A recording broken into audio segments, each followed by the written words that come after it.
Hi అండి అందరికీ కూడా. మీరు ఈ వీడియో ద్వారా మీకు తెలియని అంశాలు ఏవైనా ఉంటే తెలుసుకుంటారనే ఉద్దేశంతో నేను ఈ వీడియోని చేయడం జరిగింది. నేను ఇది ఓన్గా రాసిన నోట్స్ అండి. ఇందులో కొన్ని చిన్న చిన్న ఏవైనా మిస్టేక్స్ ఉంటే సరిదిద్దండి, కామెంట్ చేయండి, పర్లేదు. ఈ వీడియోని చివరి వరకు చూడండి. మనం ఈరోజు నేర్చుకోబోతున్న పాఠం 6వ తరగతి తెలుగు. పాఠ్యాంశం పేరు మేలుకొలుపు. ఈ పాఠ్యాంశం యొక్క ఇతివృత్తం ఏమిటి చూసుకున్నట్లయితే మానవత్వం. ఈ మేలుకొలుపు పాఠ్యాంశం ఏ ప్రక్రియకు చెందినది అంటే పద్య రూపంలో ఉంటుంది.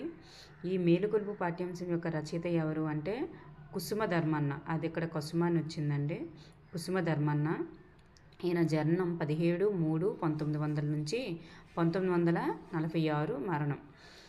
ఈ పాఠ్యాంశం యొక్క ఉద్దేశ్యం ఏమిటి అని చూసుకున్నట్లయితే మన భారతదేశ భిన్నత్వంలో ఏకత్వానికి ప్రతీక. మన భారతదేశం స్వాతంత్ర్యానికి ముందు నిమ్నజాతుల పరిస్థితిని, ఆనాటి వారి ఆకాంక్షను తెలియజేయడమే ఈ పాఠ్యాంశం యొక్క ఉద్దేశ్యం. ఈ పాఠ్యాంశాన్ని ఎక్కడి నుండి గ్రహించబడింది? హరిజన శతకం అంటే కుసుమ ధర్మన్న రచించినటువంటి హరిజన శతకంలోని అనుబంధం నుంచి తీసుకొనబడింది. నెక్స్ట్, ఈ పాఠ్యాంశంలో గొప్ప మణిరత్నంగా దేన్ని గురించి కవి వర్ణించారు? కోహినూరు వజ్రం గురించి. దీనజనుల హక్కుల కోసం పోరాడటంలోనే నిజమైన స్వర్గం ఉంటుందని తెలిపిన కవి కుసుమ ధర్మన్న. ఇక్కడ కూడా ఇనీషియల్ రాంగ్ పడిందండి. ఈ ఇనీషియల్ ఒక్కటే రాంగ్ వచ్చింది, మీకు కొంచెం గమనించండి. కుసుమ ధర్మన్న. కవి తన కవితను ఎవరికి అంకితమిస్తామన్నాడు అంటే ఇతరుల యొక్క ధనాన్ని, గౌరవాన్ని, ప్రాణాలు, ఐశ్వర్యాన్ని నాశనం చేసి బతకడం మహాపాపం అని ఎవరైతే అనుకుంటారో, అనుకునేవారే ధన్యులు. ఇలా ఎవరైతే అనుకుంటారో ఇటువంటి వారికే కవి తన కవిత్వాన్ని అంకితమిస్తామన్నాడు. భరతమాత దుఃఖానికి కారణాలు ఏమిటి? ఈ భూమి మీద ఉన్న మధ్యగర్వము, ధనగర్వము, కులగర్వములను చూసి దుఃఖపడుతుంది భరతమాత. స్వరాజ్య రథం ఎప్పటిదాకా సాగాలని కవి భావించారు? భరతమాత దుఃఖానికి కారణాలైనటువంటివి తగ్గే వరకు కూడా స్వరాజ్య రథం అనేది నడపాలని కవి భావించారు. అలాంటి దుఃఖానికి కారణమైనవి ఏంటంటే అణగారిన ప్రజల కన్నీటి సముద్రం ఆరిపోయేదాకా, అంటరానితనం అనే బడబాగ్ని చల్లారేదాకా, జాతి భేదాలు పోయి భరతమాత శరీర అవయవాలన్నీ సరిగ్గా రూపుదిద్దుకునే వరకు, అలాగే ధర్మానికి అడ్డుపడే మదత్రయం, మదం అంటే గర్వం, త్రయం అంటే 3, మదత్రయం నాశనమయ్యే వరకు. ఆ మదత్రయాలు ఏంటంటే విద్యాగర్వము, ధనగర్వము, కులగర్వము. నెక్స్ట్, అప్పటి వరకు కూడా స్వరాజ్య రథం అనేది నడపాలని చెప్పారు. అలాగే కుసుమ ధర్మన్న గారి గురించి చూసుకున్నట్లయితే ఆయన జననం రాజమహేంద్రవరంలోని లక్ష్మీవారపుపేట. తల్లిదండ్రులు కుసుమ నాగమ్మ, వీరస్వామి. తెలిసిన భాషలు వైద్య విద్వాన్, సంస్కృతం, ఆంగ్లం, హిందీ, ఉర్దూ. రచనలు నిమ్నజాతి ముక్తి తరంగిణి, నల్లదొరతనం, హరిజన శతకం, మా కొద్దీ నల్లదొరతనం.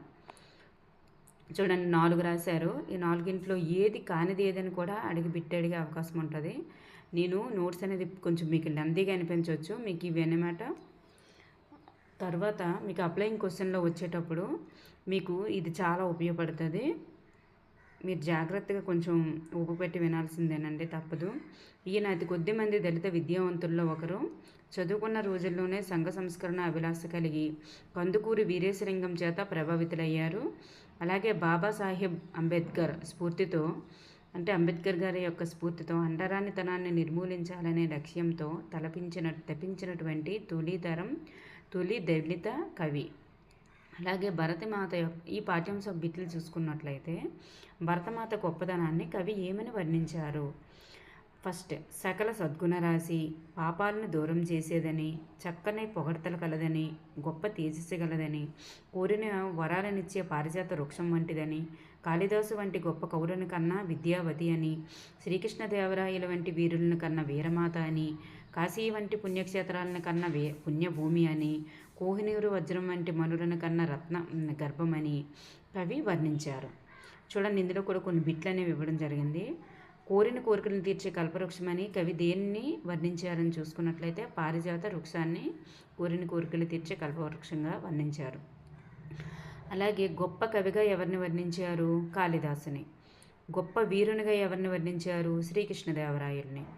గొప్ప పుణ్యక్షేత్రంగా దేన్ని వర్ణించారు? కాశీక్షేత్రాన్ని. అలాగే మదత్రయం అని కవి వేటినన్నారు? విద్యాగర్వం, ధనగర్వం, కులగర్వం. అలాగే వెలది అంటే అర్థం స్త్రీ. అగం అనగా అర్థం పాపం. సన్నుతం లేదా సన్నుతి అంటే అర్థం పొగడ్త.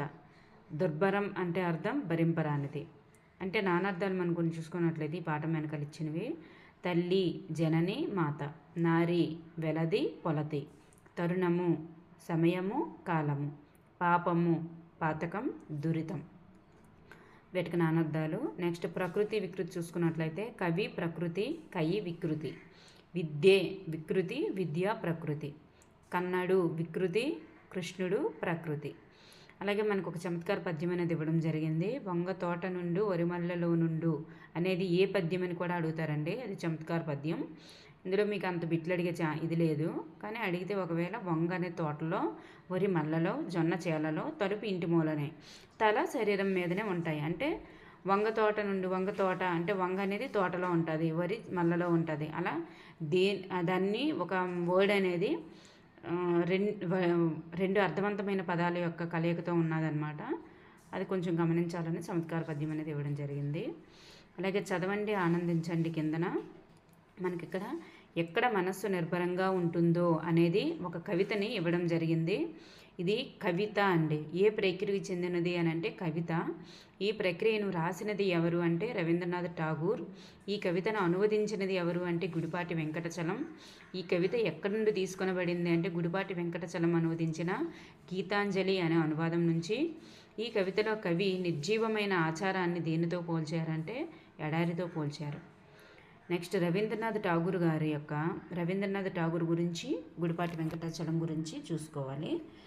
మనకి ఎందుకు అంటే రవీంద్రనాథ్ ఠాగూర్ గారు రాసినటువంటి గీతాంజలిని గుడిపాటి వెంకటాచలం అనువదించి, ఈ గుడిపాటి వెంకటాచలం గారు అనువదించిన గీతాంజలి నుంచే మనకి ఈ కవితను తీసుకోవడం జరిగింది. కాబట్టి వీళ్ళిద్దరిని కూడా మనం నేర్చుకోవాలి. మనకి విశ్వకవిగా మనకి ప్రసిద్ధి పొందిన వాళ్ళు ఎవరు? రవీంద్రనాథ్ ఠాగూర్ గారు. విశ్వకవి, చిత్రకారుడు, సంగీతకర్త, విద్యావేత్త. సంగీతకర్త అనేసి అంటే మనకి ఆయన రచించింది ఒకటి ఉంది కదా, మనకి